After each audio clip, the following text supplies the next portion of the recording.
Carole Beckford, welcome to Profile. Thanks a lot for having me. So I have a range of different kind of titles for you, and as we talk, as we were speaking before the program started, I have a range of other titles. So I have media marketing, PR communications, and you're a teacher, you're an author. When you look back at your entire journey, how do you feel? I feel pretty good. I think I've had the privilege of starting my life over at different points, but each time I start over, I add a few things. But the teaching remains the base. I think based on my family life, a few of us did the education thing. Even if they never studied it as their core, all of us have taught at some level. Mommy, daddy, grandpa, uncle. Even my son is a physical trainer. Yes. And so is my sister. So, it fits in quite well. And I think that has been my base. I actually enjoy teaching the most out of everything that I've done and continue to do. And that was your aim in life at a certain point in your life, certainly when you were growing up, because your parents were teachers. No, because I did sciences in high school. Okay. The medical thing was somewhere there. I applied to the physiotherapy school at CAST at the time, for those, College of Art, Science and Technology, UTech. And they turned me down because they said I was too young. Yeah. Because I had to live on campus, and I was 15 when I left high school. So they said, no. So that was when the course started to change. Although I did sciences even up to the collegiate level, because I studied to teach physical education and science, I found marketing. I discovered it in Lower 6. I did econ and accounts at Campion with Miss Barrett. And I discovered the wonderful world of marketing through econ. All right, I wanna get to marketing in a while, but I want to talk first about growing up and that kind of relationship with your parents. They were teachers. Right. So I grew up on a farm in Linstead, and everything was basically organized with the kind of family structure I had. Daddy and mommy teachers, as I say, and so I started reading early, did my homework on time, but I was allowed to do things.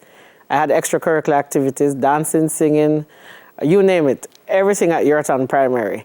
As Girl of the Year, played a little netball and things. So, and with dancing groups, JCDC, that whole process. So I was involved in the school life.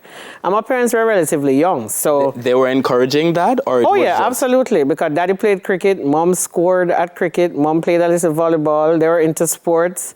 I went to the boxing match at the arena in 1975. So I've been into this thing for a very long time, and it has formed how I've approached my life. A little bit of this, a little bit of that, but at the core is the teaching and how. So even in my other life, I tend to be instructional, which has its good and bad things to it, but yeah, that's really how it is. So the teaching and that path, your parents, they were teachers, you were, grew up on a farm, they encouraged you to do all of this. Yeah, how did you move from Lindsay to Fern Court High? Daddy got a job in St. Anne, Ministry of Agriculture, and so you had to put the address to where your parents were. So while in Lindsay, you figured you must go to St. Jago or St. Catherine.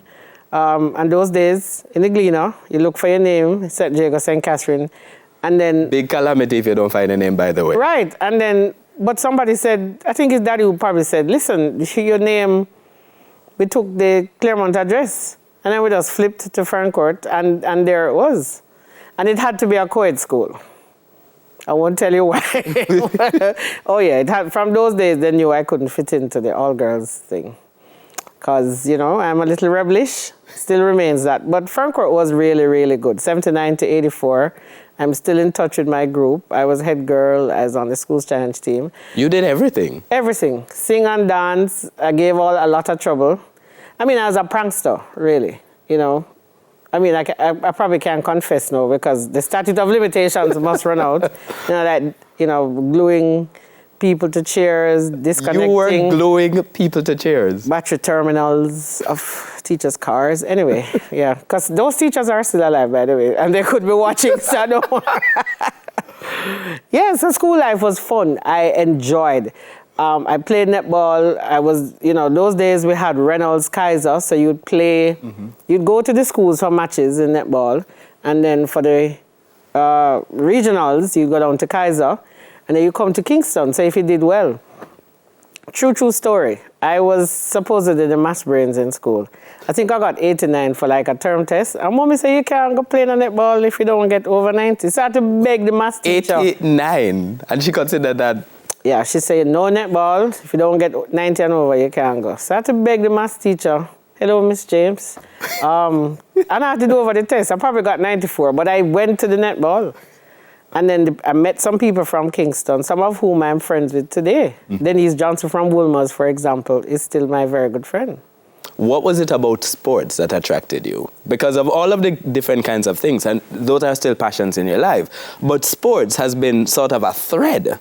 Yeah, I got to go to these events as a child. My parents took me. So I was watching Boys Town from way back when. Daddy played cricket, so it was an outing, and mommy scored.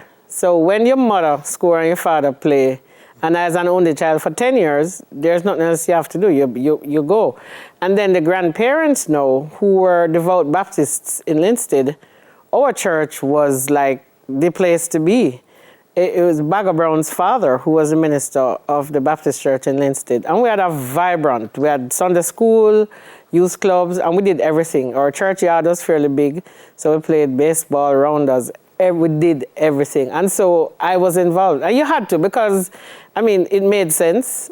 Kept out of trouble. When you come home, you're tired, you read a book, you go to your bed. Yes. And so on. So it was pretty much an organized thing at home. So that was the life growing up. And then you talk about the life in Fern Court. How do you move from there to the college level now? You decide that you want to become a teacher. No, we don't reach us yet. Because when we pass after O-levels, you kind of wait it out, and this summer you figure some of your friends who are older. Yeah. So born after September 1, so you have 3 chances in everything, right? But I was so young. Some of the friends gone to Brownstown Community College, and so our mommy says, okay, you're getting out of this community, find somewhere to go. By the time we decided, after having such a beautiful summer, it was too late to get into St. Jago Sixth Form. So ex-ed. In the JCDC of 84, I'd met Faye Ellington and the late Ted Dwyer, and did very well at festival. Our mommy says ex-ed.